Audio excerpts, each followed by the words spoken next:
Holy City Center Radio, it is episode 374, and I am your host, Christian Sanger. Today is Friday, May 23rd, 2025. What's up, everyone? I hope you are having an amazing week here in the Holy City or wherever you are listening from. If you need some weekend plans, holycitycenter.com/calendar is the place to go. And it's not just for this weekend, it's for next week, next month, and on and on and on. It's easily Charleston's best events list. Don't take my word for it. No, actually, take my word for it. I'm the only one that's saying that. I hope you're having a good week, as I said. I've been pretty quiet here. Just been doing work and such. Slowly realizing that I can't really leave anything on my end tables from where my, next to my bed or a coffee table or anything similar, because someone, my cat, has become a full terror of knocking things off of everything when he wants to eat, which is all the time. He never did this until about a year ago. Never knock stuff off of counters, off the end tables, nothing like that. He'd usually just meow incessantly at me if he wanted to eat, or if I was sleeping, he'd paw at my nose or something. At some point, he found the thing that all cats find, which is if you knock crap off of tables, the dumb human will respond to you and give you attention. Is it bad attention? Sure, but it's attention, and it could possibly lead to you getting food. He has become an absolute terror. I do my best to ignore him when he's knocking things off that aren't going to break. But every once in a while I forget, and I'll have a glass of water, no top on it. It's not like a bottle of water. And so I got to stop him before he knocks a whatever onto the floor and it breaks or something spills. And then he gets the attention he wants. And then I'm like, no, I'm not going to give him food right now. He's got to learn that this doesn't get you food, but it does not stop ever. It just on and on and on. So that's my life. Exciting and thrilling, I know, and I'm sure many of you can relate. But enough about that. Let's get into the latest news. So apparently city officials are considering a curfew along King Street and, of course, the rest of that area, which they, sometimes referred to as like the central business district. We've heard this type of stuff before. To me, it seems like this kind of came out of nowhere just because usually when we hear talks about curfews in the past, it was because of, some massive incident, a shooting, I remember, was it 2-3 years ago now, maybe? There was a pretty... It involved a lot of people. Thankfully, I don't think anyone died. And I don't think, if I remember correctly, there were really that many injuries. But there were a bunch of like younger people, not all under, not all of them were underage. But a shooting broke out. And there was the talks about curfews and things like that. Well, as far as I know, there hasn't been any big issues, at least in that sense. I haven't come across any. Doesn't mean there haven't been small, minor incidents, but apparently there's been enough of like young people just kind of congregating downtown that it's alarmed some officials and police. And so they're pushing for this possible curfew that would start after 9 p.m. for anyone that is 17 years old or younger. Police Chief Tito Walker called the curfew a practical tool to deter what Mayor William Cogswell has referred to as mobs of teenagers, and those are quotes from both of them, from congregating in the heart of Charleston's, nightlife area. For the record, the Charleston Police Department has recorded over 40 late-night incidents involving juveniles from January 2024 to April 2025. Chief Walker said that the instances mainly happened on King Street intersections like Mary Street, Reed Street, or Calhoun Street. He also says the incidents include things like assault, auto theft, drug possession, and underage drinking, and all of the incidents happened between the hours of 8 p.m. and 6 a.m., hence why they're looking at that curfew starting at 9. So that's the city, as well as, the police department and the city seem to be kind of in lockstep. They think this is a good idea, and that's, what they're basing this on. But there are some local, not just residents, but also nonprofit leaders. Specifically, I'm going to give you a quote here from someone who works with a nonprofit to curb violence among young people. But these folks are saying that they're a little skeptical whether this ordinance will actually deter crime, and more worrisome, they're afraid that it might be used to profile and criminalize the youth of this area. The gentleman I just alluded to is Dennis Muhammad, a nonprofit program director who's partnering with the Charleston City Department, police department rather, excuse me. So he's actually voicing his concerns directly to them. He's quoted in this, there's a couple links in the show notes. There's a Post and Courier article as well as a Live 5 news story. This one came from the Post and Courier story. His quote is, "It's not going to work. What it's going to do is increase racial profiling." Now, if approved, like I said, the curfew would start at 9 p.m. and it would run until 6 a.m. every night during the months of June, July, and August. So every single night in the summer months, well, those 3 summer months, that curfew would be in effect. The rest of the year, the curfew would be in effect Thursdays through Sundays, similar because of the weekend crowds. There are some exceptions. Kids who are accompanied by an adult or are working, maybe if they're attending school for whatever reason. There could be some 17-year-olds, for instance, that are at the College of Charleston. They haven't turned 18 yet.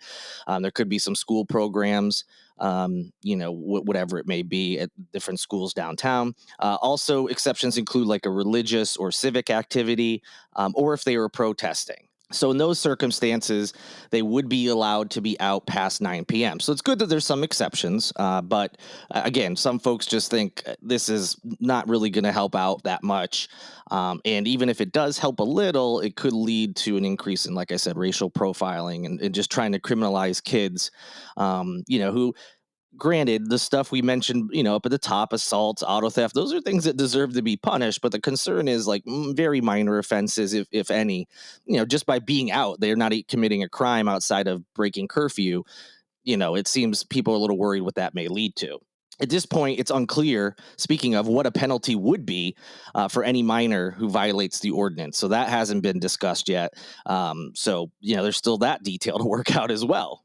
So after a few different revisions and, discussions and whatnot, the ordinance did receive unanimous support from the City Council's Public Safety Committee. That happened back on May 20th.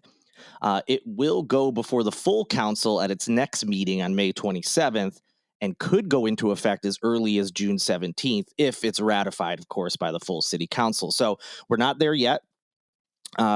Those are the details as we know them. Like I said, it's unclear what penalty there would be, so that's very important, of course. It's an interesting topic for sure. 9 p.m., is that a little early to tell some kids they got to go home? Yeah, I could see that. I get the whole, late night, but even then, sometimes kids are out late, depending on their age and what their parents approve of and whatnot.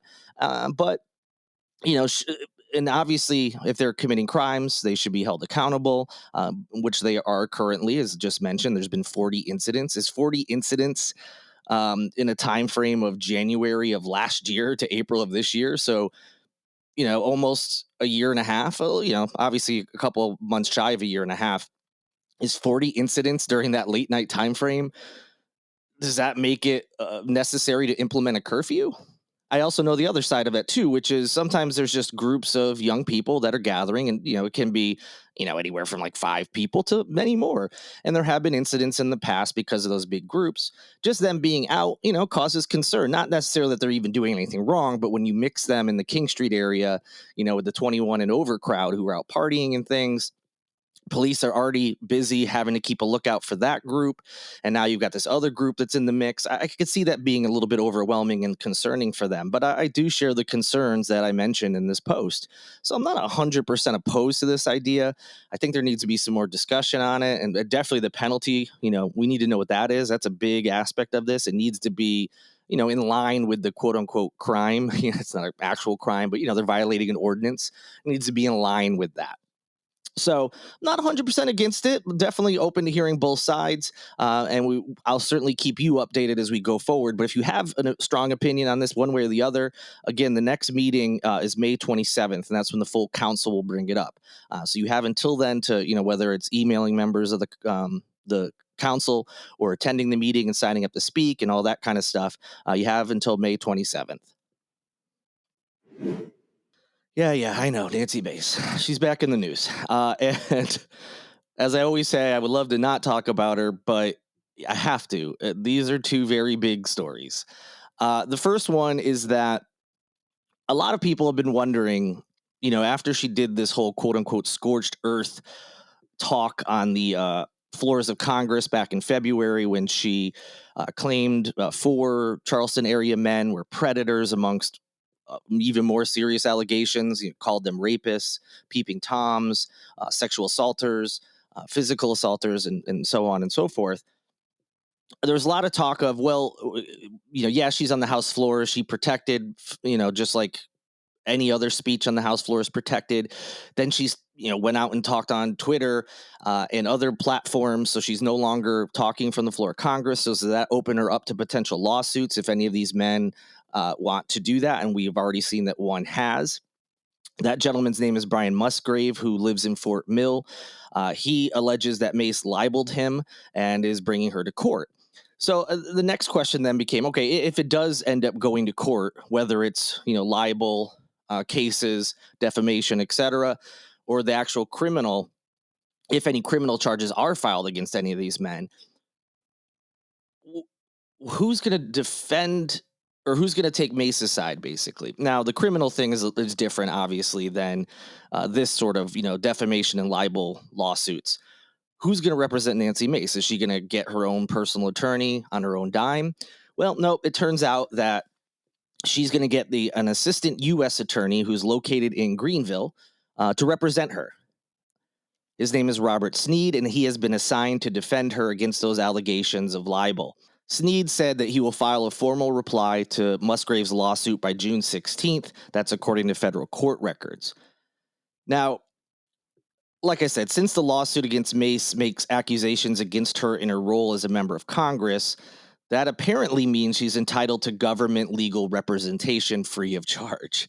So that's the headline here, basically. It's not to say that she libeled this man. She very well could be telling completely every aspect could be the truth about him and these other men. We don't know. We're waiting for, evidence. And if you miss this, I'm not going to talk about it in this episode, but Mace was on the floor of Congress again, a committee meeting.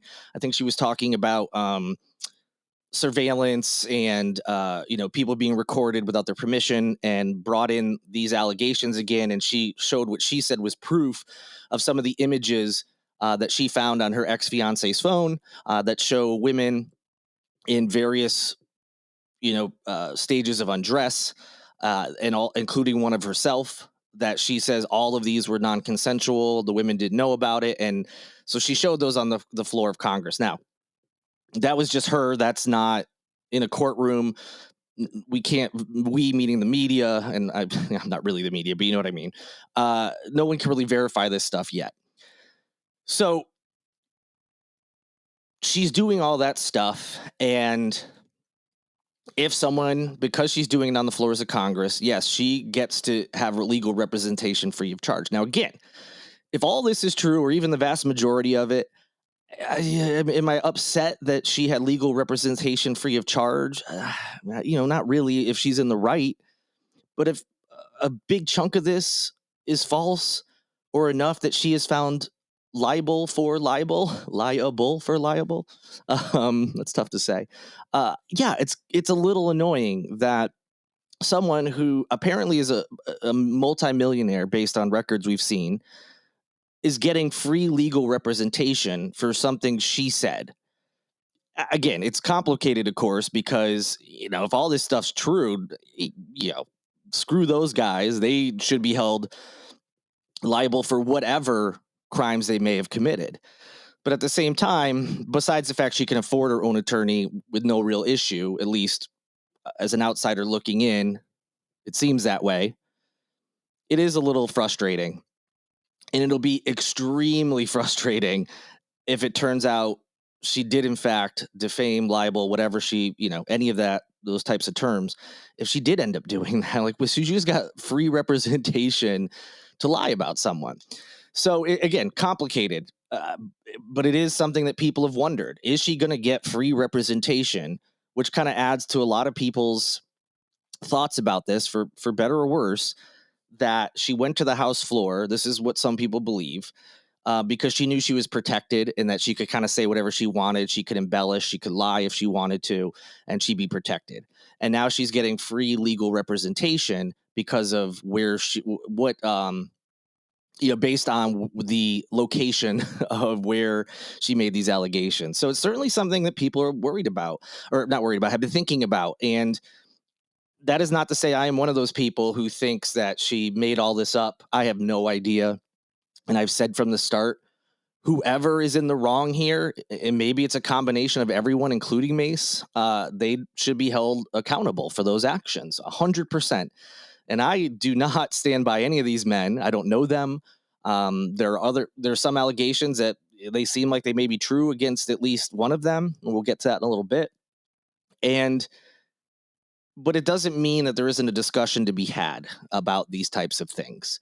And this was one of those aspects that people who are a little wary of this whole story because of where she made the allegations now also found out that she's getting free legal representation. So it just adds another wrinkle to this complicated and confusing story. And as usual, I will keep you updated on any developments.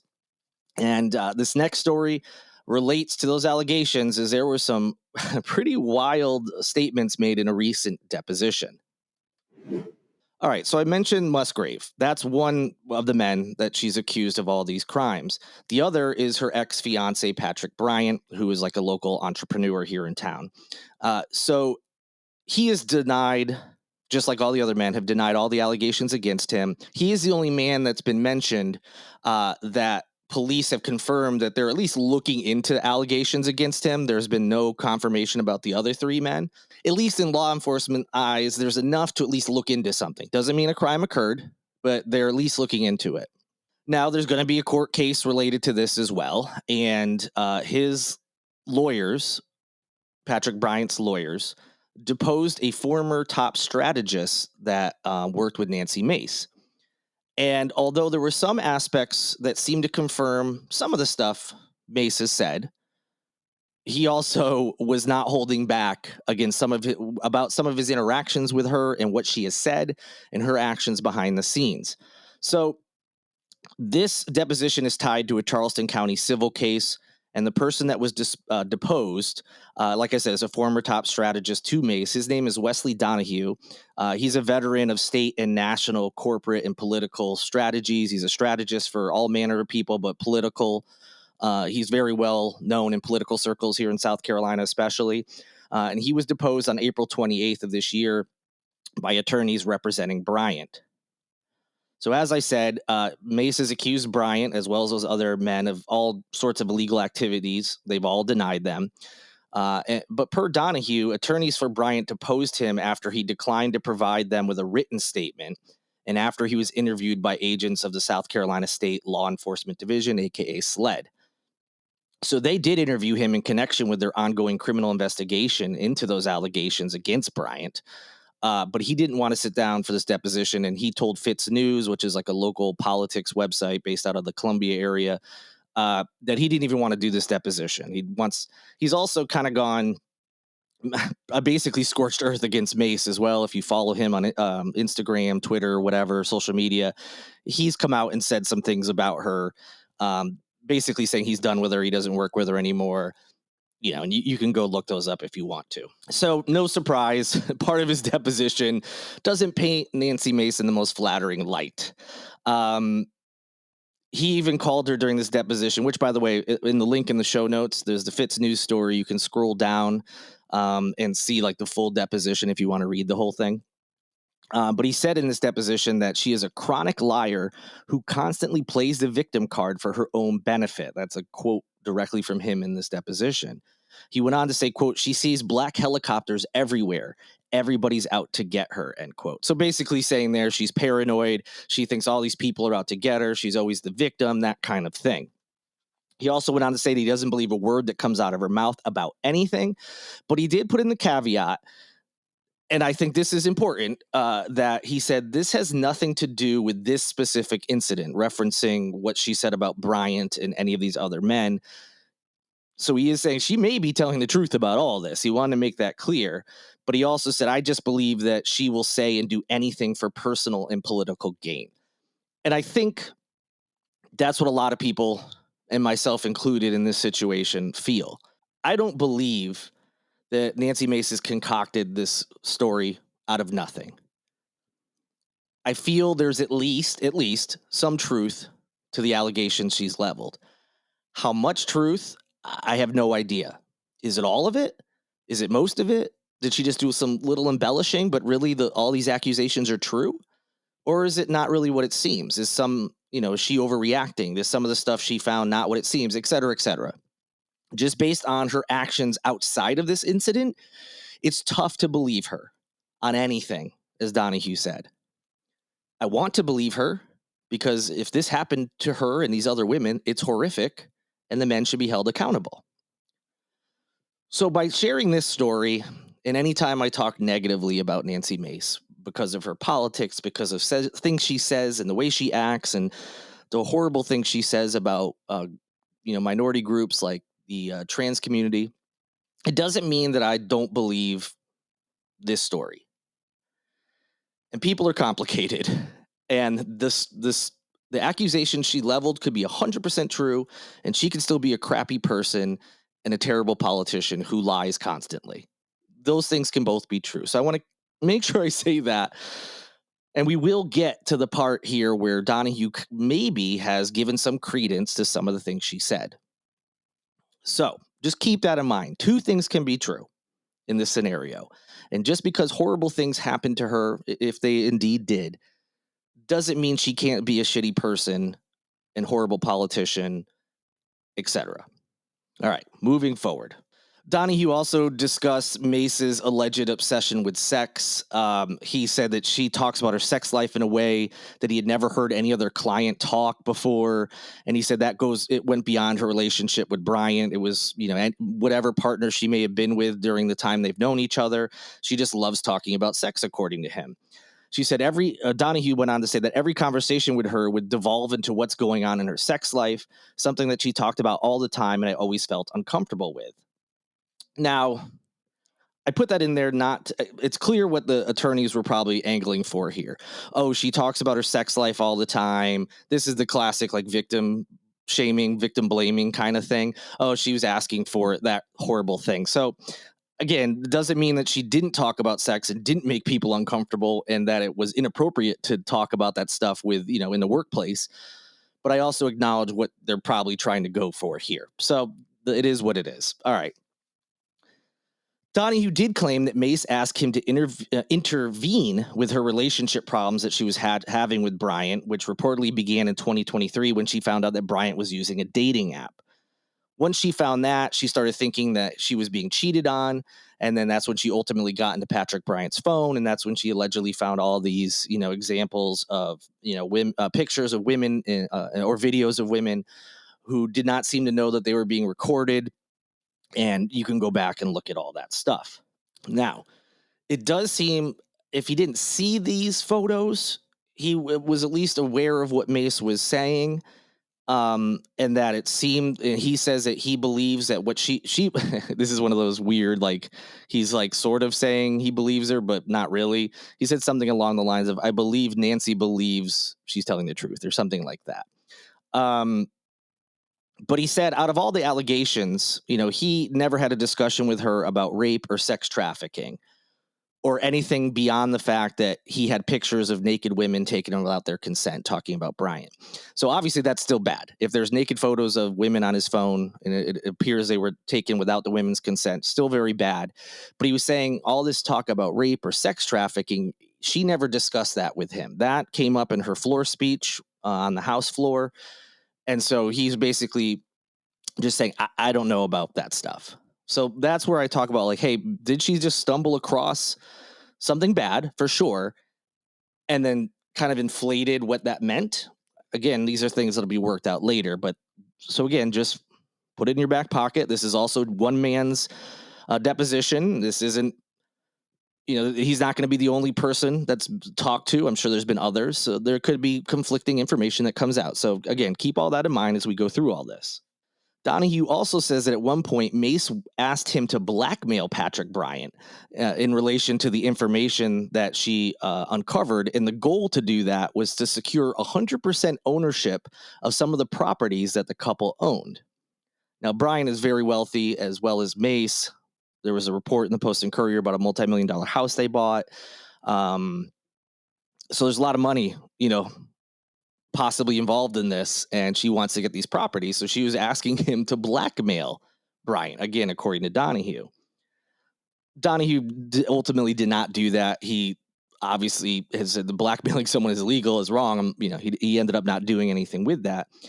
And this is a particularly damning part for Mace if it turns out to be true. Donahue also claimed that she ignored his advice not to join Bryant on a trip to the Caribbean in 2023 after she discovered the photos. He says that he told her, "You can't say you fear for your safety and then you're going to the Caribbean with him and some of his friends." Donahue went on to say that he remembers it clear as day that Mace's response was, "I'm taking my free vacation to the Caribbean." Donahue also said that Mace went on to go, to say, I know I'm saying he said, she said, but Donahue says that Mace went on to say that while she was there, she was going to try to get some more information out of his phone.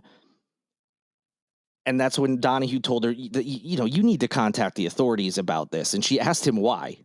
So for someone who's been so adamant about the authorities aren't doing anything, where are the authorities? Apparently, according to Donahue, she didn't even understand why she needed to go to the authorities in the first place. Donahue went on to say, that he responded by saying, "Nancy, as your campaign consultant, if it ever comes out that you knew of women being harmed and you didn't do anything about it, your career is over. But also, it's just the right thing to do." So outside of her career, he's also like, you need to go to the authorities. It's the right thing to do if these things, you have evidence of this stuff. He claims that she responded by saying, "I'm going to use this information to get my houses." So, according to him, this whole "I fight for women, I stand up for women, all these things are wrong" is a lot of bluster. And she definitely didn't decide to stand up for them right away. It was more of, I want to collect evidence. I want to make sure that I can get properties. Basically, I want to prove beyond a shadow of a doubt of some crimes happening so that I get mine. That's a far cry from the stuff that she's been saying publicly. Now, again, it's one person's take on it, but it's someone that was very close to her and has turned on her due to her actions. So, again, take it for what it is. And it is a deposition. So if he's lying and somehow it's proven that he's lying, he's in trouble. So, yes, obviously, he took a lot of swipes at her, and those are the things I just mentioned. And they are important to this case for different reasons. However, it doesn't mean that everything that she said is not true. And he did there were certain parts of this deposition that seemed to kind of lend credence to some of her allegations. For instance, there was one time that Donahue says that he saw a number of bruises on Mace's arm when they were having a meeting. When he was asked to describe the bruises, he said he would call them fingertip-sized bruises on her forearm, about 4 that he saw that were above her elbow, just little bruises. Now, that sounds like, maybe someone grabbed her very hard by her arms. And he also said that she told him many times that she did fear for her safety and didn't want him to tell Bryant, who he had a relationship with, to, like, I don't want to call it a friendship. They knew each other, that she was afraid of him and didn't want him to know where she was. So that leads me to think, okay, at least some of this stuff, if not, again, it could be all of it, is true. If he saw that and he's relaying that, no, she really did fear for her life. She really was afraid of this guy. She told me not to tell him where she was living when they separated, so on and so forth. And like I said, he said he has no doubt that Mace believes the allegations that she's saying, which again is kind of like a backhanded, like, I don't think she believes it. So she's not lying. It might not be true, but she believes it. It's one of those kinds of things. So anyway, obviously a lot there. And again, the main point is this doesn't mean anything that she alleges is false. Doesn't mean that at all. There's nothing that I've seen in that deposition that is like a smoking gun, like, whoa, like he said, yeah, she told me she was going to make up stuff like that. There's nothing like that in there. So it still can be all of it could be true. But it also shows perhaps, based on what he said, a side of her that isn't as genuine as she's trying to make herself seem by, I'm a fighter for women, I'm going to stand up for women, and I will run through a brick wall for women. That is something she tweeted, I'm pretty sure, several times at this point. But in reality, she might have just been hiding and holding on to this information for a little bit longer because she wanted to take him, for what he was worth, whether it's money from him, properties that they own together. She wanted to use it for her advantage. That's a crappy thing to do. Not, again, if he did these things, girl, get yours. If these things happened, you deserve more than that, of course. There's nothing that you can do to take away horrible things that may have happened to you or other women. If it's true, screw him. He should be held accountable. However, if that conversation happened about why should I go to the authorities, I'm going to take this free vacation, even though I'm claiming I'm so scared of this man and I fear for my safety. I'm going to go to a foreign country with him. And I'm doing so to get more evidence so I can get my houses. Not a good look. Not a good look at all. But again, doesn't mean any of this is false. So, and I knew this was going to be a complicated situation because of who the messenger is. In this case, it's Nancy Mace. She is an imperfect messenger for this whole situation. Doesn't mean it's not true. Doesn't mean you have to like her as a person.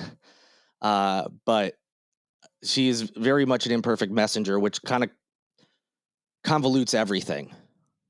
But I hope as we move forward, we'll get some actual answers in either direction, or maybe a mix of both.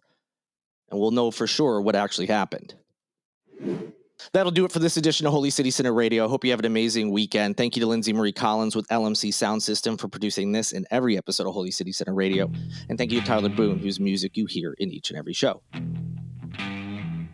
Have an awesome weekend. I'll be back with you next week. I'm already looking forward to it. But until then, good night and good luck.